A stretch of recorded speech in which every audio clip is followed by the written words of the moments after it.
All right, hello class. Professor Collins here. We made it to the end of the term.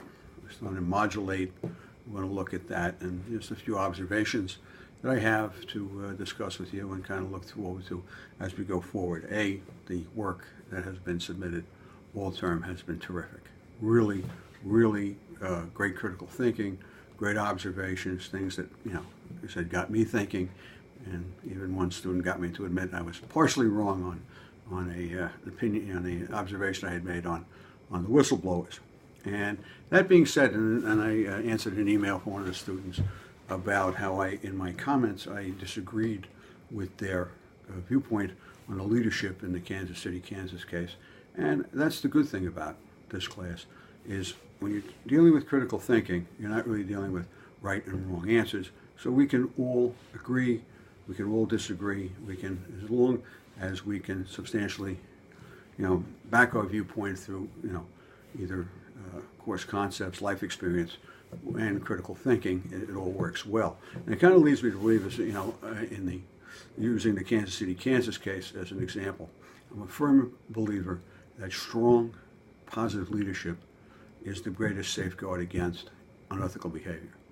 And I kind of use my own experiences in 34 years, and I was exposed to a number of times where corruption had happened around me in units that I was assigned to, as I shared the story of when I was a young investigator in narcotics and major scandals that occurred during my career. And it makes you very cognizant of it. And when you are in a leadership position as an executive officer in a precinct or a commanding officer of a precinct or a major investigative unit, you want to make sure that you're not dropping the ball when it comes to integrity. And I kind of believe in, like I said, strong leadership, getting out, knowing your people, know everybody by their first name. Management by walk around, observe what's going on.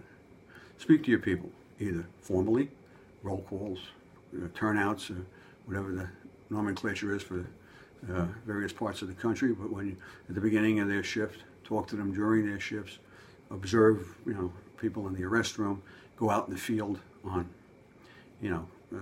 details or enforcement, get to know your people. It builds morale, it builds team building. It also builds trust. And if there's something going on, the men and women that work for you are going to be more comfortable in coming to you and letting you know that something's up, or at least dropping hints that you should be aware of something, and something's amiss and you should start to work on it.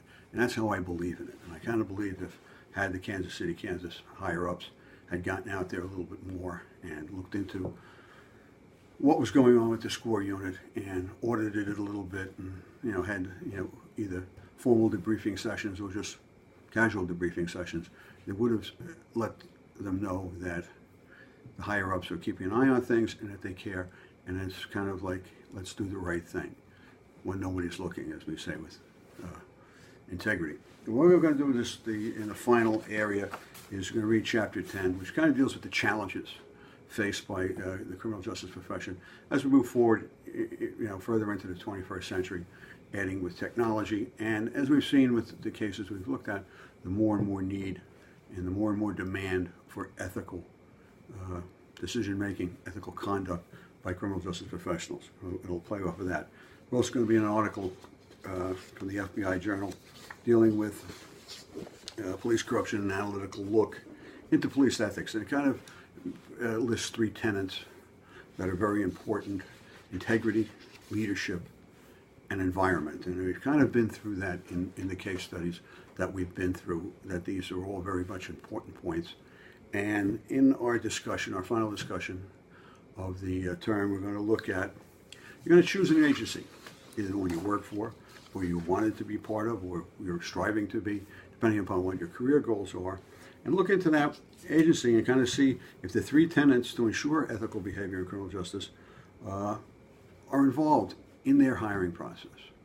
What are they doing to further good ethical conduct from their people in their employment process, how they pick and choose their vetting, which we've cited a number of times in our discussions, and what does they do to address ethics, integrity, and character through their hiring process. You know, like I said, the need is, and it goes back to what a lot of you agree on, is that the individual failures of the officers in the SCORE case was the main problem.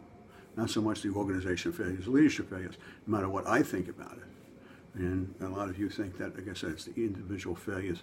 And this is, what is this agency doing to ensure that you don't get these type of individuals who are unethical and going to go out and create an incident or a situation that's going to be a black mark on your department, as had happened in Kansas City, Kansas, as happened in Baltimore, as happened in Chicago.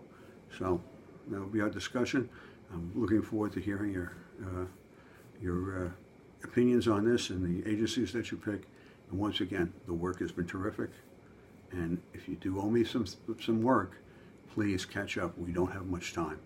And I'd like to see everyone succeed in this course. So thank you very much. Have a great week.